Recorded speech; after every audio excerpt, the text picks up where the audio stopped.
cukup? Cukup. Oke, bisa dikerjakan sekarang. Sudah? Sudah bisa dikumpulkan ya. Seperti yang Ibu bilang tadi, kita akan mengamati sebuah video. Nah, disimak baik-baik nanti kegiatan apa yang dilakukan di video tersebut. Selamat pagi anak-anak. Siapa yang di sini sedang mengerjakan PR matematika yang kemarin diberikan? Saya Bu. Bagus sekali Nana. Kamu sudah mengerjakan PR. Bisa kamu ceritakan kepada teman-teman bagaimana kamu menyelesaikannya? Iya Ibu. Nana mengerjakannya tadi malam setelah belajar bersama adik Nana. Nana mengikuti semua langkah yang Ibu Guru ajarkan di kelas. Lalu, bagaimana dengan kamu, Didi? Kenapa kamu belum mengerjakan PR? Maaf, Bu Guru. Didi lupa mengerjakannya karena Didi sibuk bermain kemarin. Oke, semuanya tadi sudah melihat videonya ya. Nah, kira-kira dari video tersebut apa kegiatan yang sedang dilakukan oleh siswa dan guru tersebut? Sedang melaksanakan pembelajaran di kelas. Nah, menurut kalian sikap siswa manakah yang sebaiknya diteladani? Sikap Nana atau sikap Edo? Siapa yang meneladani sikap Edo tadi? Kita harus meneladani sikap Nana karena dia mengerjakan kewajibannya yaitu mengerjakan tugas. Nah, apa yang diperoleh siswa setelah melakukan tugas atau tanggung jawabnya dengan baik? Setelah kita mengerjakan tugas tadi, kita kan nantinya akan dibimbing. Ya, tugasnya selesai, maka kita akan mendapatkan nilai, lalu mendapatkan bimbingan lebih lanjut. Baik, di sini Ibu mempunyai bahan ajar yang akan kalian baca terlebih dahulu untuk mengetahui pengetahuan yang lebih lanjut. Bacanya 5 menit cukup? Cukup. Sudah selesai? Sudah. Setelah membaca bahan ajar, di sini Ibu akan membagi ke dalam 3 kelompok. Ini deret pertama kelompok 1, deret kedua kelompok 2, dan deret ketiga kelompok 3. Sudah paham? Paham. Nah, di sini Ibu mempunyai sebuah media. Nanti perwakilan kelompok maju ya yang akan mencoba. Jadi di sini Ibu memiliki papan detektif dan kartu detektif. Jadi di sini ada sebuah kartu yang menunjukkan kegiatan-kegiatan di sekolah. Nah, nanti kalian akan menentukan mana yang hak, mana yang kewajiban. Oke, perwakilan dari kelompok 2 Mbak Elmi silakan bisa maju. Ini Ibu jadi di sini ada mempunyai 12 kartu. Kamu bisa memilih nomor berapa? 9. Coba dibacakan dulu ke teman-teman. Meminjam dan mengembalikan buku. Oke, itu termasuk hak atau kewajiban? Hak kewajiban. Baik, coba ditempel. Oke, Mbak Eni bisa duduk. Nah, apakah jawaban Mbak Eni di sini betul teman-teman? Betul. Oke, jadi kita sebagai warga sekolah ketika kita difasilitasi menggunakan buku di perpustakaan, maka kita kewajibannya adalah meminjam dan mengembalikan buku dengan baik. Oke, di sini Ibu akan membagikan LKM yang akan kalian kerjakan dengan kelompoknya masing-masing. Oke, ini untuk kelompok 1, ini kelompok 2. Nah, di sini Ibu akan membacakan petunjuk pengerjaannya dulu. Jadi nanti di sini disajikan 2 cerita yang akan kalian baca bersama-sama, diskusikan jawaban bersama teman sekelompokmu, dan lalu tentukan mana hak, mana kewajiban sesuai soal yang ada pada tabel. Setelah itu tuliskan jawabanmu di sini. Nanti kalian akan maju mempresentasikan hasilnya.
semangat dulu. Oke, Ibu mulai ya.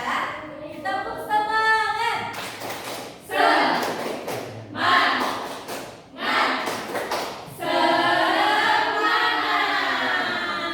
Nanti Ibu akan menawarkan terlebih dahulu siapa yang akan maju. Kelompok satu. Kelompok satu atau Ibu tujuh? Ibu tujuh ya. Oke, silakan karena sepertinya kelompok tiga tadi selesai duluan, maka yang akan maju kelompok tiga. Yeay. Kami dari kelompok 3. Saya Cahaya mempresentasikan hasil diskusi kelompok kami. Sini yang pertama ada cerita pesan 1 pada jenis soal 2 3 akan belajar sejarah. Nah, pertanyaannya pada apa yang belum dilaksanakan siswa? Yaitu membuat kelas sesuai jadwal, weekend dan menjaga kompetensi kelas. 2. Hal apa yang harusnya diperoleh oleh siswa? Belajar di kelas yang bersih, nyaman, dan sehat. Yang ketiga, manakah yang melakukan tiga siswa di kelas tersebut melaksanakan jadwal dan menjaga kebersihan lingkungan. Yang keempat, manakah yang termasuk hak siswa pada siswa tersebut mendapat lingkungan yang bersih, nyaman, dan kondusif. Jadi kesimpulannya, hal adalah sesuatu yang pantas diterima seseorang, kewajiban adalah sesuatu yang harus dilakukan dengan penuh tanggung jawab. Dan catatan di sekolah adalah mendapatkan pelajaran dari guru. Lalu kewajiban di sekolah adalah masalah tugas yang mematuhi kata kerja. Baik, dari kelompok 1 dan 2 apakah ada jawaban yang berbeda? Ada. Semuanya sama? Oke, karena kelompok 3 berani maju, maka Ibu akan memberikan bintang keaktifan yang nanti akan ditempel di papan kalian ya, di maning. Ya, terima kasih. Terima kasih Ibu. Oke. Nah, kalian yang mau mendapatkan bintang keaktifan juga, maka dari itu besok harus lebih aktif lagi ya. Oke. Karena sudah selesai, maka silahkan duduk kembali kelompok 3. Terima kasih. Ya, sebentar ya. Duduk dulu. Oke, kita beri apresiasi sekali lagi untuk kelompok 3. Dikasih apa? Dikasih B, kasih O, kasih B. Wow, keren. Wow, keren. Oke. Di sini Ibu akan memberikan penguatan lebih lanjut tentang hak dan kewajiban. Yaitu hak adalah sesuatu yang harus kita dapatkan atau kita terima. Sedangkan kewajiban itu adalah sesuatu yang harus dilakukan. Namun hak dan kewajiban ini harus dilakukan dengan seimbang. Oke, berikut ini adalah contoh hak di sekolah. Yang pertama bisa dibacakan Mbak Susi. Setiap siswa berhak mendapatkan pelajaran dari guru. Baik, yang kedua coba Mbak Naila. Siswa berhak belajar dengan nyaman dan aman. Oke, yang ketiga Mbak Mata, ayo. Yang ketiga, setiap siswa berhak bertanya juga bermakna. Oke, yang keempat Mbak Gita, ayo. Setiap siswa berhak menggunakan fasilitas sekolah. Oke, nah dari contoh berikut kalian itu berhak mendapatkan keempat ini semua. Jika nanti kalian belum paham, kalian juga berhak untuk bertanya. Baik, selanjutnya ini ada kewajiban di sekolah. Contohnya yaitu yang pertama yaitu datang ke sekolah tepat waktu. Tadi pagi semuanya tepat waktu ya? Iya. Dan juga melakukan kewajiban dengan baik. Yang kedua yaitu mematuhi peraturan sekolah. Dan yang ketiga yaitu melaksanakan tiket kelas. Oke. Baik, di sini adalah hubungan hak dan kewajiban. Hak dan kewajiban saling berhubungan. Jika kita melaksanakan kewajiban dengan baik, maka kita akan mendapatkan hak kita di sekolah. Baik. Nah, selanjutnya adalah sikap yang baik di sekolah. Sikap yang baik di sekolah adalah patuh kepada guru, sopan kepada guru dan teman, serta rukun dengan teman.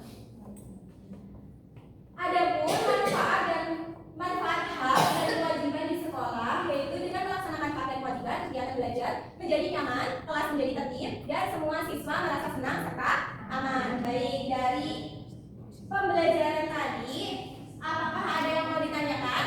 Tidak, Ibu. Tidak. Dan tadi katanya sudah melaksanakan piket dengan baik ya. Tapi kok papan tulisnya belum dihapus. Siapa yang piket hari ini? Lain kali besok piket dihapus ya. Ingat, Ibu. Oke. Jadi kesimpulan pembelajaran hari ini jangan lupa dicatat ya. Iya. Kesimpulan hari ini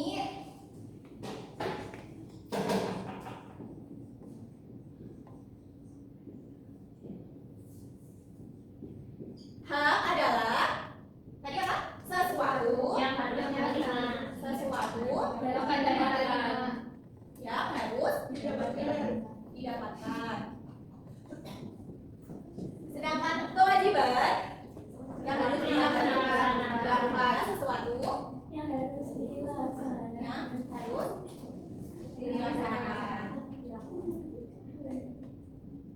Karena kita materinya adalah di sekolah, maka hak di sekolah yaitu sesuatu yang harus didapatkan di sekolah. Sedangkan kewajiban adalah sesuatu yang harus dilaksanakan di sekolah. Oke, apakah ada yang mau ditanyakan? Tidak. Kalau tidak, Ibu akan memberikan soal evaluasi yang akan kalian kerjakan secara individu. Ibu beri waktu 5 menit cukup? Cukup. Oke. Apakah sudah selesai?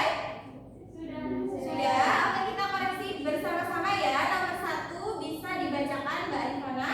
Berdasarkan ada di atas kegiatan yang menunjukkan kewajiban siswa di sekolah diberikan nomor 1 dan juga 3. Oke. Apakah benar jawaban Mbak Arifana? Cek. Benar. Oke. Semua jawaban sudah dikoreksi semua ya. Ditulis benarnya berapa, salahnya berapa. Oke, kalau sudah bisa dikumpulkan ke Ibu. Oke, sembari Ibu memasukkan nilai kalian dan mengoreksi, Ibu di sini akan memberikan lembar refleksi. Bisa diisikan secara individu juga. Sudah selesai? Sudah. Oke. Karena tadi Ibu sudah mengoreksi jawaban kalian dan memasukkan nilai, ternyata kelas ini semuanya sudah mencukupi KKTB. Jadi semua nilainya lolos KKTB. Jadi nanti akan tindak lanjut melakukan pengayaan. Setelah istirahat kita akan melakukan pengayaan di perpustakaan. Baik, untuk menutup pembelajaran hari ini, silahkan ketua kelas bisa disiapkan untuk berdoa. Doa mulai. Baik, terima kasih anak-anak. Sebagai penutup, jadilah siswa yang